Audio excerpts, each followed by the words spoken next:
Okay. Eventually I want you to get out of the habit of writing what an exponential function is, but it's in your notes, so let's practice.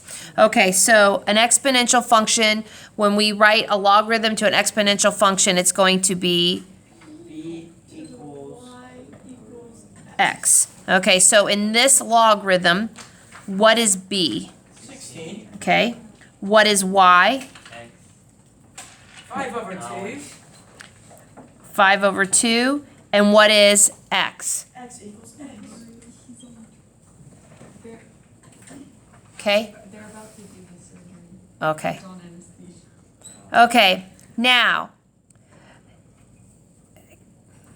can we rewrite 16?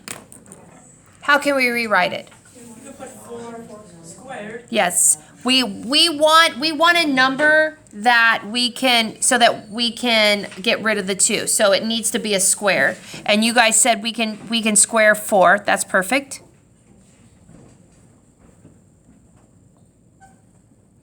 What happens with the denominator and the exponent? They cancel. They cancel out, and what are you left with? 5. Just 5? Uh, We are left with 4 to the 5th, wait a minute. I know, equals x. And what is 4 to the 5th? How do you figure that out? Yep. So in your calculator, you could do 4, the caret key, and 5, and you should get 1024 equals x. Now you go. Now, you guys, you can go back and check it to make sure, like we did in example 1, to make sure it was correct. You don't always have to do that, but if you're on a test, it might be beneficial so that you know when you hand me the test, it is correct. What questions do you have for that one?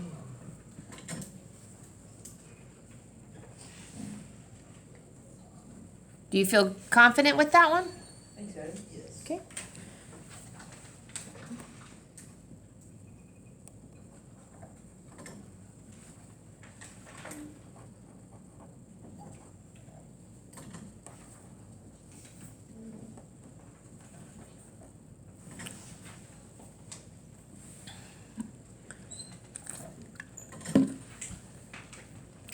Okay. Thinking b to the y power equals x. What is b? X. X is b. What is y? 3 over 2. What is x? 27.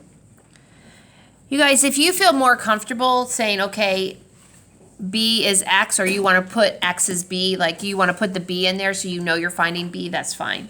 Okay, now, our exponent is fractional, but we don't have a base that we can rewrite. So in order to get rid of a denominator that's 2, we're going to square both sides of the equation.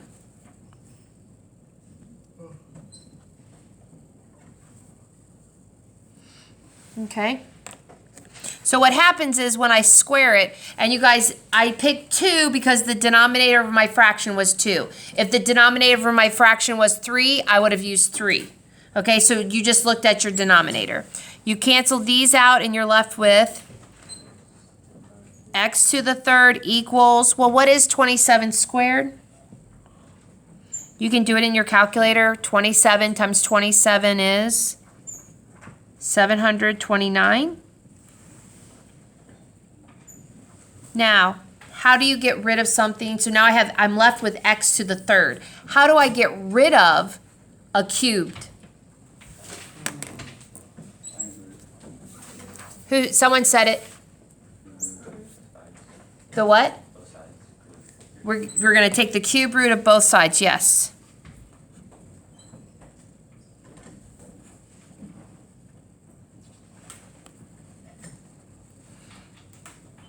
So it becomes x equals, and then the cube root of 729. Do you guys remember how to use your calculators for that?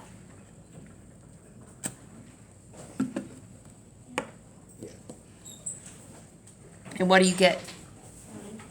Yep. And that's your answer. Okay. One more.